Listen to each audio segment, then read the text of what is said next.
What's up, guys? It's been a while since I did a picture me rolling episode, and actually I'm not going anywhere right now. So picture me chilling, sitting in the car. Uh, anyway, wanted to catch up with you guys and offer you a little bit of summertime accountability. I find over the years of my years of training, I've always found that people have a even harder time over the summer keeping themselves on track, especially towards the latter part of the summer, July and August. Mostly because, you've spent all winter getting yourself ready and prepared for the summertime to look good. And then, you'll go on vacation or something, maybe early in the summer, and let loose, and you have a problem unletting loose. When you drop your guard and you just do whatever you want for a period of time, and you get those short-term repercussions, like you gain 5 or 10 pounds, it becomes discouraging because you realize how much work you have to do to get back to where you were, and then it just kind of snowballs. It's kind of a snowball effect. So I wanted to offer a few points of accountability, not just for those people, but everybody really. And mostly this message is geared towards those who have a consistent workout regimen. You kind of conquer the complacency from the standpoint of you're not struggling to get yourself off the couch and to get up and work out. That'll be for another video at a future time. This particular message is for those who have been working out for a while, but you haven't accomplished the goals that you were looking to accomplish. And basically, this message boils down to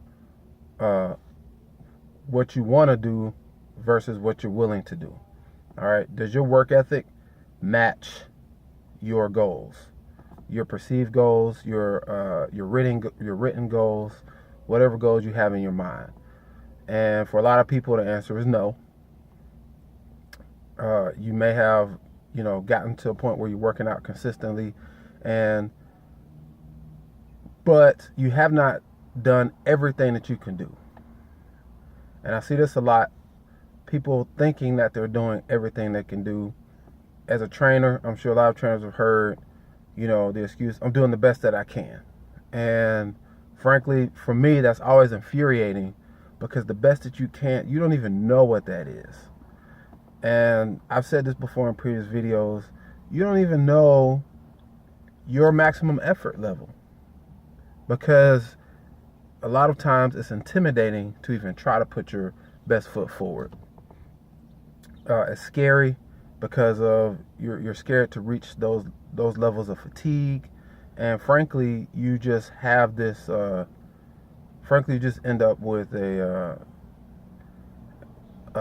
kind of a governor, a limiter. Like you'd have on a car, or on a golf cart. Those things have a governor or a limiter to limit their speed. So you have this limiter in your head that is keeping you from achieving your maximum potential. A lot of you don't even know what it's like to even run at 100%. So you're habitually running at 60 to 70%, and it's preventing you from reaching your goals. You're consistently shutting down when you reach a certain fatigue level, when it's that extra level that's going to help you to reach your goals. And so in your mind, you're telling yourself that you're doing everything you can, you're trying the best that you can, but you're not, because in your mind, you're also governing your potential. And let me say this, because it may put things in perspective. For me as a trainer, I realize that, even myself now versus what I used to do when I was in college, and what I did when I played professional football, my exertion level is not the same. I don't push myself as hard as I did at that time, because a lot of it has to do with being in this ultra competitive environment, and being around other athletes, and just being trained to be this pit bull competitor, And so for me, it was natural growing up. I was always ultra competitive. And so, in playing, 3 sports, football, soccer, track, it didn't matter what I was doing, I was uber competitive. And so, once I got to collegiate NFL level, it just came naturally to me to exert that amount of effort. Once I became a trainer, I realized I had to tone it down for people to gradually get people to that level. But I still continuously see people governing themselves and also governing their potential because they're not willing to push themselves beyond a certain point. That's one of the reasons that I think CrossFit is a good thing. I'm not a big fan of CrossFit just simply because I think a lot of the movements are unnecessary. They put people at unnecessary risk, especially when you reach high fatigue levels. You're going to be at unnecessary risk. It doesn't matter what level you are, but it does get people to push way out of their comfort zone and to try things that they normally wouldn't try. I just wish that it wasn't such risky movements that would cause injury. And you can't say that it's just people, it's bad boxes that cause it, or bad coaches that cause it, because you see even the elite athletes getting hurt doing these movements. So, but the point is that it gets people to push beyond that levels that you wouldn't normally even consider, because you're on that clock and you're really competing and you're pushing against that clock, and that's what generally gets people to exert that extra amount, that extra, what you would call 110%, but it's really just 100%, because most people have that governor set at 80% or 70%. So 100% feels like 110% when there really is no such thing as 110%. You only can do what your body can do. But if you limit yourself in your mind, then you decrease the capacity for what even your body can do. And so that's what I try to convey to people in workouts. You don't even know what you can do. But they'll argue with me till they're blue in the face that they're doing the absolute best that they can when they're not. And so I set people up. I keep it real. I set people up all the time. And so if you're running sprints, let's say you're running sprints, and you have a clock and you have a time to make every time, and you're consistently not making it, coming in a couple steps behind. And then I say on the last one, if everybody makes it, then this is the last one. So like 1 or 2 sprints early, if I say if everybody makes it, this is the last one. Everybody comes in 5 seconds early. Well, everybody just told on themselves. You have not reached your maximum potential in that workout if you're able to pick up 3 or 4 or 5 seconds on your last sprint.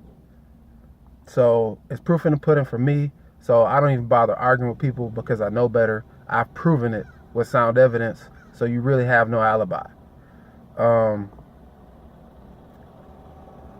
But there's only so much I can put that into people, and until they accept it or not accept it.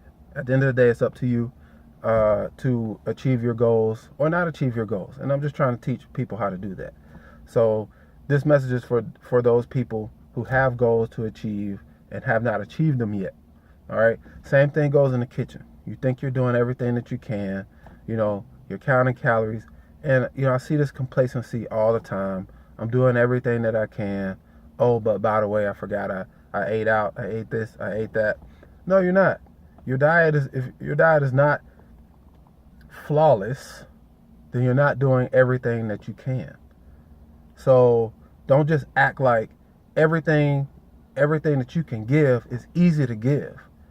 It's excruciating. Everything you have to give in your workouts and everything you have to give in your diet is super hard to achieve. So don't just throw that out there like that's something that's easy to obtain. That takes work to obtain. That takes discipline to obtain. You can't just say it like this is all I got.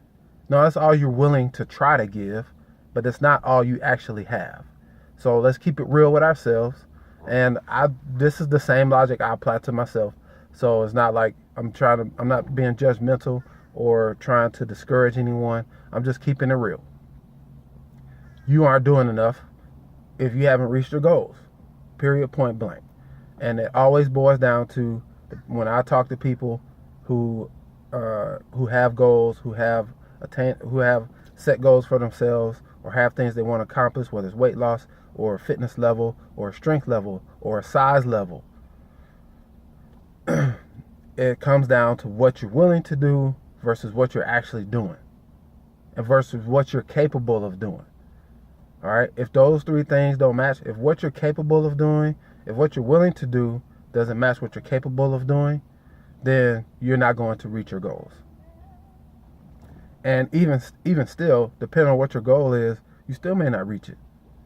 In some cases, you may not be built to be 120 pounds. In some cases, you may not be built, guys, to be 220 pounds. That's your goal. And if you're, not pushing heavy weight and doing a bunch of cardio, you're not going to build muscle. It's as simple as that. So people keep asking me stuff. People keep asking me, how do I obtain X, Y, and Z? And then I ask them, what are you doing to obtain X, Y, and Z? And it doesn't match up. You're not even doing the right things to achieve that goal. So you gotta set your target and your goal towards moving towards what you're trying to accomplish. All right. And the same thing, some people, all right, this drives me nuts. Some people will come and they want me to do everything. I need this from you. I need this from you. I need you to train me. I need you to tell me what to eat. I need you to, okay, have you done anything? Have you done anything at all to try to move towards your goal? And it's like, okay, and I always pose this question, okay, what have you done so far? I'm waiting for somebody to Are you serious? With the internet, you could pretty much look up anything that I could possibly tell you, or anybody else. There are no secrets. There are no secrets to weightlifting. There's no secrets to diet. The only secret is effort. And people aren't willing to give it, so they keep looking for somebody else to give them some type of information that they haven't gotten before, or that they can't get with the 5-10 minute Google search. Now, there's a lot of bad information out there. I'll give you that. But have you tried? Everything does not work for everybody. You've got to try something. When I talk to people, I have videos on the internet. Go look at the video. Go look it out. Try my suggestions. I got a lot of videos on YouTube. Try my suggestions. And then come back and talk to me later. And so then I ask them. So then it's like, I need you to do this. I need you to give me a meal plan. I need you to, did you look at the video? And either they say yes, or they, and if I quiz them on the video, they have no idea. So I know they're lying. So your problem is not lack of information. Your problem is lack of effort. And so I'm not going to waste my time pouring effort into you if you're not willing to put the effort into yourself. So anyway, just if you're the type of person who's asked me that question and I've ignored you or haven't responded, or went off, just that's why, because it's frustrating. You got to put the effort in, man. At the end of the day, it doesn't matter what information you have. Information without supporting effort is useless. So this is the accountability video. I post a lot of encouraging stuff. Hey man, you can do this, you can do that. But this is the one to keep it real with yourself. You got to have an honest conversation with yourself in order to achieve your goal and to see where you're coming up short. Because almost certainly the problem is you. Something up here, something in here, something. You got to have your ducks in a row. You got to have your rest in a row. Your body doesn't care about your excuses. You got to have your diet in a row. Your body doesn't care about your excuses with your diet. You got to have your exercise, on point. Your body doesn't care about your excuses, your stress levels. That has to be in a row. You got to have all these things in line in order to accomplish your goals. It doesn't matter what the goal is. If you want to get leaner, you got to have all these things in a row. If you want to lose weight, you got to have all these things in a row. If you want to gain weight, if you want to gain muscle, you got to have all these things in a row. Period. So anyway, guys, I just like to keep it real. This is a real, frank, honest conversation, and I hope it's beneficial. This I would say is the most frank, useful information that you could get, because you gotta be right up here. You gotta be willing to challenge yourself and to give that extra effort first, and then you have to have the second thing you have to have is the information. People looking for the information first so they can weed it out what they're actually willing to do. And that's frustrating for trainers. It's frustrating for people who are giving out this information. And then next thing you know, you're just looking for every shortcut that you can find to get to where you're trying to go. And this is a shortcut me generation with people who don't want to work for it. And it's getting into our kids too. Everybody wants to play professional sports, but nobody wants to actually go out there and work for it. So just keeping it real, it ain't gonna happen unless you put in the work. All right, D White, picture me rolling or chilling or sitting here in the car. I'll holler at y'all later. Peace out.